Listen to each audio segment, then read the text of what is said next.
Hello everyone, it's Jomas. I go to my first world tour. That's so great.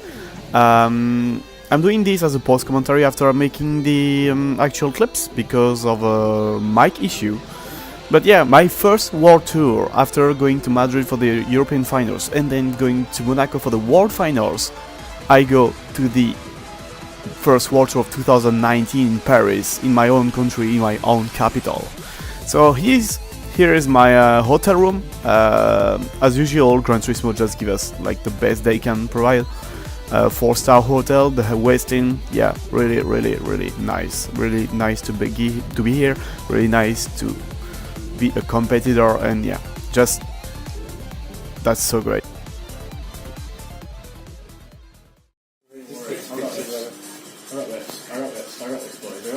I just find it amazing that I remember the 44 seconds. I know, even I didn't remember that. Oh my god. For Gran Turismo 1, this is impressive. I can see the road, I can see the road. Guaranteed you bin it. Guaranteed you bin it. No. You'll bin it. Come on, bin it. No. That was not fast. No, you're actually going to run out of time, eh? Right. No, I'm not. I'll let you finish it though. Fail. Well, he didn't bin it though. Fail. You remember? See, you've already watched me and you know how much speed you can take into the corner. No, yeah, that's always an unfair flat. advantage. That's always flat.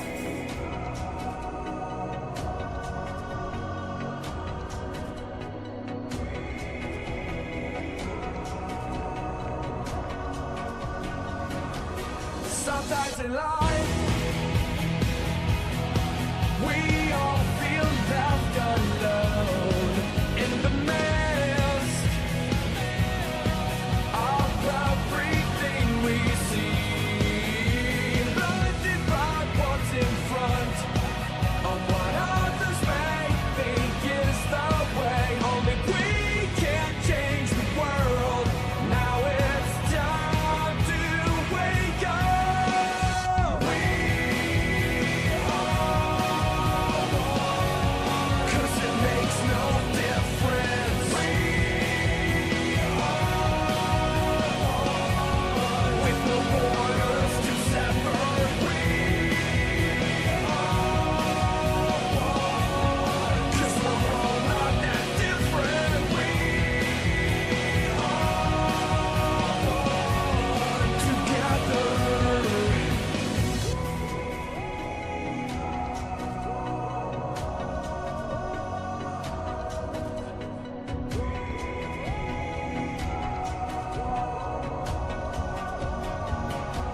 Whenever you think Bonjour. you can't go any further, don't forget you are the only one. Whenever you feel that everything is a lie, don't believe you are the only one. Feeling lost in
'cause it makes no difference. We are one. With the borders to separate. We are one. 'Cause we're all not that different. We are one. Together.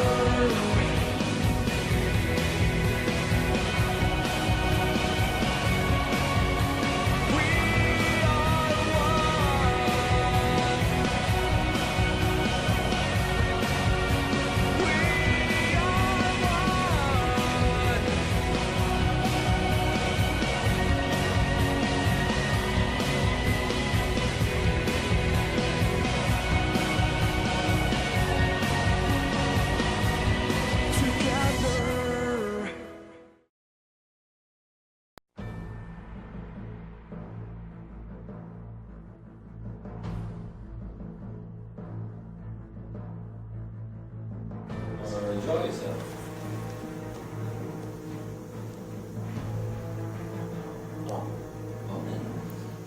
Mikhail Mizal. No, it should be like this. Chisel. The lightning.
Who's talking, by the way?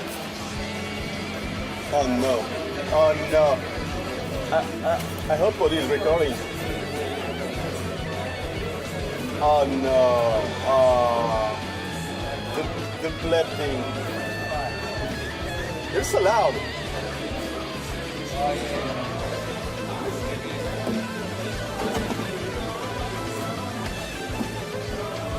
Yep. Thank you very much. Thanks.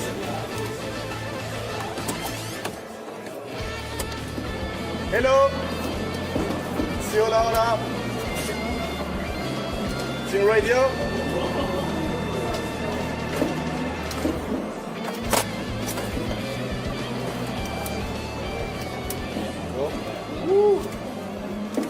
They're going to be racing on to start with today. Yeah, Let's the talk us through. Dragon Trail International Raceway then, as you can see, a fictional circuit inside Gran Turismo, but a track that's very well loved by its drivers. We're using the Gardens layout, the forward layout here. You can see 4.3 kilometers, some fast corners in that first sector. However, it really tightens up. Turns 13 and 14, those double apex 90-degree left-handers are going to make it a very, very unique challenge for those drivers to contend with over the course of the race here for semi-final A. You can see a bit of elevation on the circuit as well, 27 meters from top to bottom. So that's going to be interesting to see how the drivers will fare over the course of it. Here, though, is the statistics for semi-final A. N300 cars for the drivers to compete in, so road-going machinery. 7 laps for them as well. Sports, medium, and hard and soft tyres as well, you can see. Tyre wear rate, though, times 45. Ouch. So they are really going to have to be careful to try and keep their tyres on the straight and narrow. You can see it. And here I come back with the post commentary. So for the strategy, it shows 3 laps for the softs, but at home I did estimate that we can do, at least with the Jaguar and some other cars, 5 laps. But the thing is, it was a random draw for the car pick, and since I was second to last of the actual standing in the semi-final A, I had the second pick. So as you can see, there is Lakowski taking the car, and he's not very happy about it. You can see on his face. And I did pick the GTR R32. The GTR R32 was basically the car I didn't want it to have with the Audi TT. Because the all-wheel drive cars have a worse tire wear in the front tires. And when it's tire wear 45 times, which we can't have in our actual lobbies, it's significant. So I did try during the 20 minutes free practice we had to make a 5-lap stint. It was just on the edge, like one mistake or one slide or just one understeer, and the race is dead. I will finish with no tire, and I will most likely be out of the race already and not even going to the repechage. So there is names we already know, names we saw at Monaco, because it's basically a remake, and I'm starting P11th with the Nissan, just in front of Yukiku. So I wasn't very confident for this race after the qualifying. Basically what happened during qualifying, I didn't talk about it after day 1 of this video of the vlog, because what happened is the first lap was really good. It was 2/10 off Lightning, and the others I was something like P5 or P4. But even with lower fuel, trying to burn a bit of fuel, just making my laps and trying to get faster and faster, I've never been able to improve. I've never been able to improve my lap of 31.8, and during free practice I did 31.6. So I really don't know why. It was on pressure because I didn't felt any pressure. But anyway, you can see the tires selection of the people, and what annoyed me, because I was looking at the big screen, of course, is that many people took to the medium at the start. My aim was to have be one of the only guys who start with mediums to take advantage of the weak slipstream. And so when they are like kinda carrying me with a weak slipstream with the softs, when I will take the softs, they will have like warm softs and then mediums, and even dead softs are better than warm mediums. So I was a bit annoyed, and then I was like, well, whatever, let's see how it goes and have fun. Maybe it will be the only race I will do doing this World Tour. And so I just started with attacking, because I was just on 2 laps with the medium, so I could attack as much as I wanted. It just only needed to last 2 laps, even if I wasn't completely sure to do it at the time. I was like, maybe 3 laps is safer because I will have less worn softs at the end. But I decided to take the risk. Basically, I took the risk on lap 2, but we'll see that after. And you can see I already gained a position on Yoshida, Gil Honda. I had a very, very good exit after the chicanes, and that's maybe the only advantage of the all-wheel drives, is that I can have a very, very good advantage at the exit of the corners and the chicanes. So I could go on the inside of the hairpin, and with the all-wheel drives again, I could go on the throttle way more earlier than he could. And with the Tuscan, which is very, very slidey, he really needs to be careful, because this car just kills its tires pretty much. So there is now two groups. There is from the Rubira to Latkovsky and from Duval to Shirakawa. Duval had the strategy I wanted to make, but he had the car I wanted to have, because the old cars, mainly you can see his are with the with the Ferrari, he's like uncatchable in the straights, and when a car is uncatchable in the straights, you can't do anything in the race, and he's on mediums. So that's why I wanted like an old car, because I knew, because of the poor mechanical grip it has, it will have a very, very good top speed and acceleration. And another thing which has been changed like 2 days before the event is that we have custom gearbox. It doesn't say that in the well, not the briefing, but like the briefing before the race with the Broadbent and Brooks. We have a custom gearbox. We don't have, like for the H shifter, we don't have the delay of shifting. So it's just a sequential gearbox for every car, which makes it way more balanced in the straights. But also meaning that the old cars really got an advantage, because they get rid of this disadvantage. And Hizal was flying the straights, Duval was flying the straights, and when you can fly in the straights and still catch with the weak slipstream, you can just only overtake. Hence why I really wanted those cars. Plus, if you are really, really, really nice with those cars, like really smooth, which I was able to do at least at home, you can save your tires so much because they are so light. For, let's say, the average of the weight of those cars, like the recent from the 2000s, even the NSX, it's between 2K4 kilograms to 2K6. Those cars were 2K, no, not 2K, 1K4 to 1K6, and those old cars were 1K1 about. So that's 300 kilograms less and having more power. So that's a big advantage. And then now Adam Wilk just flies into the pits, and I was like, okay, I'll go to the pits too. I will follow him and having the weak slipstream with him and maybe getting an advantage. It was worth a try, completely worth the try. So we are the only two pits, and that means we have 5 laps to do on the softs, on 45 times tire wear. I didn't make the math, but that's a lot of lap. It's let's say 220, maybe something like that. So it's a lot of laps. But we took the risk, because the undercut, it was about 5 seconds gained in the end, like without traffic, etc. It was about 5 seconds, but very sketchy at the end. So I decided to do it, because if I don't do it now, I will never do it. And you can see I had to be so careful with the tires that I'm barely catching Wilk, because the Alpine is very, very like lighter compared to the GTR. I think the GTR was one of the heaviest in terms of weight, which is impacting a lot the tire wear, even more than even more when you have the all-wheel drive. And yeah, that was basically money time. It was now that we have to be fast, but very careful, because you don't want to kill your tires already. So that's the part of the race where you have to be, it's weird, fast but cautious. For me it was like driving in Formula 1, fast but being cautious with the tires and the heat of the tires, etc. Because the more you heat the tires, the more you wear them. And one thing to notice is that you have to respect the white line. It has been said in the briefing. Otherwise it's a penalty, 5 or 10 seconds, I can't remember, but that's a penalty.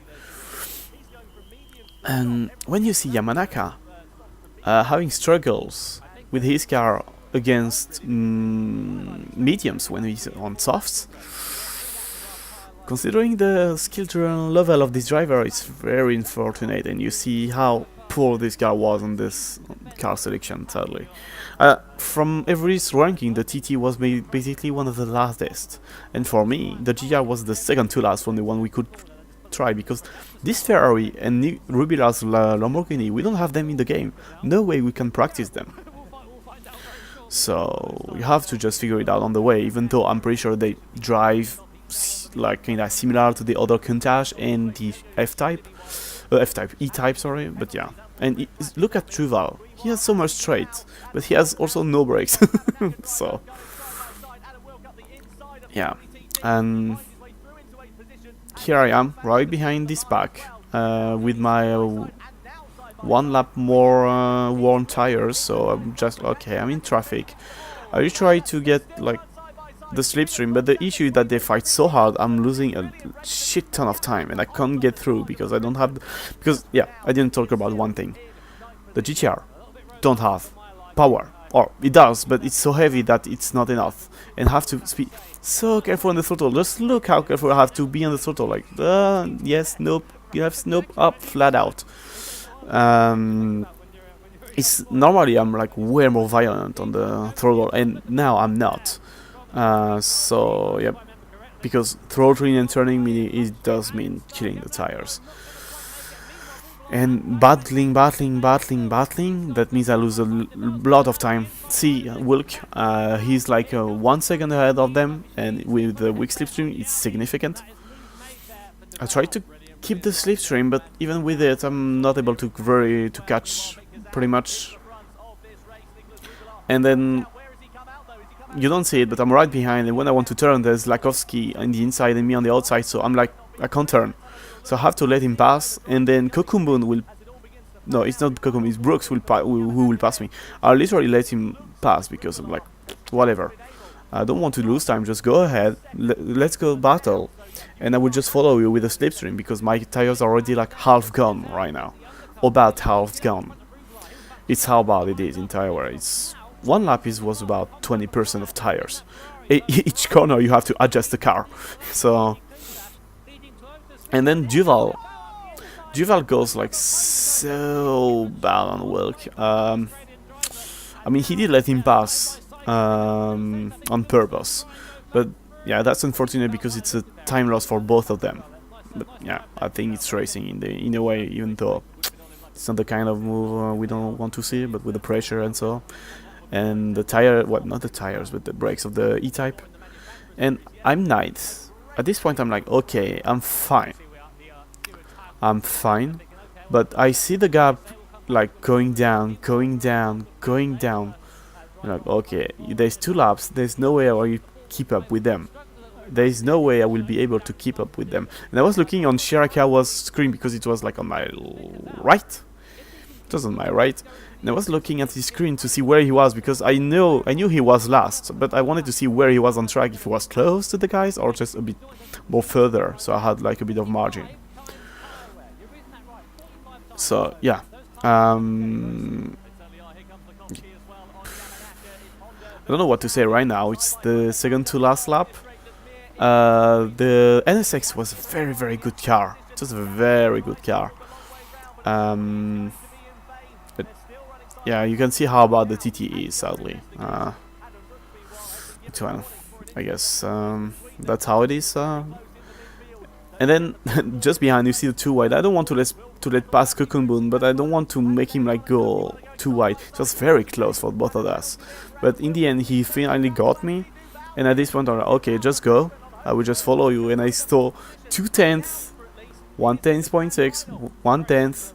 And I knew that at this point I couldn't keep up with Yoshida, because he had like better tires and decent cars.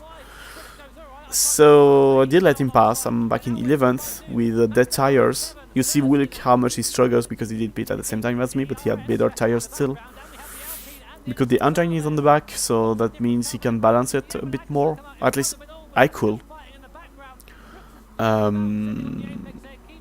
yeah, looking at the race, it's pretty intense. But to drive on, it's really sketchy because we have to adjust every corner or every 2 corners. And at this point, it was at this corner. Well, Kokobun made a mistake, so I just like took the opportunity to overtake him. But at this point, I realized that I was way too far in my tire wear compared to my trainings. Had like maybe half a lap too much on tire wear. The fuel was fine, and I realized at this moment that how can I keep Kokobun or Shirakawa or someone else or keep up with the pack with tires, because at the end it was sure that I would have no tire left. It was sure, like 0%, full red. But yeah, beginning the last lap, Brooks tried the outside, it works, kinda. I can't remember if it did, it didn't really. At this point, when I saw that Yoshida had 2 seconds of penalty, I knew it was my chance, and where we were, the 2 seconds penalty couldn't be applied in the slow zone because it was after the first trigger of be careful this guy, like you see the yellow bar of Wilk, it was after this trigger. So that means Yoshida will keep the 2 seconds penalty until the end of the race, and it will be added to his final time. So it's significant. It's significant here because 2 seconds where you see where we are, it's from 7th to not 7th to 8th to last almost, and I'm back in 8th position. I don't know how I did, but I was back in 8th position. My tires are even worse, and I think in this corner my front right tire went to 0%. At this point I have no tire left on the front right. But this corner is a right-hander, so it's fine because it's on the rev tires. But yeah, now I'm in big battle with Kokumbun, Akagi. I know how it ends, so basically we won't see it, but Akagi was on the outside, and the tire on the where you turn is the tire where I don't have anymore. So just like I was like full throttle lift, full throttle lift, full throttle lift to put the weight of the car in the front to make it turn, and then I finish a very lucky 9th position, and Kokobun did overtake me right on the line with 26 thousandths. So I'm qualified for the repechage, and I will just say 2 words of the repechage because I will end up on that and on this video. The repechage started 10th. I had bad luck in the first corners, and meaning I had like big incidents. I dropped to last, not big penalties given from what the move was made, and yeah, it was very chaotic in the second split basically, because we had first and we had the second one, the top 6 and the top 6 from the back and the top 6 from the top, and it was very, very hard to drive on that. People were too much aggressive, there were bumps everywhere, there were touch or dive bombs or mistakes. So yeah, just on the second lap I gave up basically. I knew it was like, well, not worth it, and on the last lap I tried to come back because I was like, okay, I will try to have fun still. Tigny is just right in front of me, and sadly I did kill Tigny in the jump. Like I did a jump, but the car turned at the same time, so I was like 45 degrees in the jump in the air. So when I just hit the ground, I just slammed Tigny in the barrier. I was like, okay, I will let him pass. So in the process I did let pass Akagi. I tried to overtake him after letting pass, and well, I finished last of the race, 2/10 of Tigny, 1/10 of Akagi. But yeah, my thoughts of this race, that it would have been chaotic, was true, at least for the second half of the field. But on the driver's side it wasn't really pleasant. Maybe on the spectator side it was, but not on the driver's side. Anyway, I did enjoy this trip at Paris. I hope to do more World Tour. It will be tough to be qualified, but I will still try. And yep, catch you later. Thank you for listening to me and watching this, and see ya.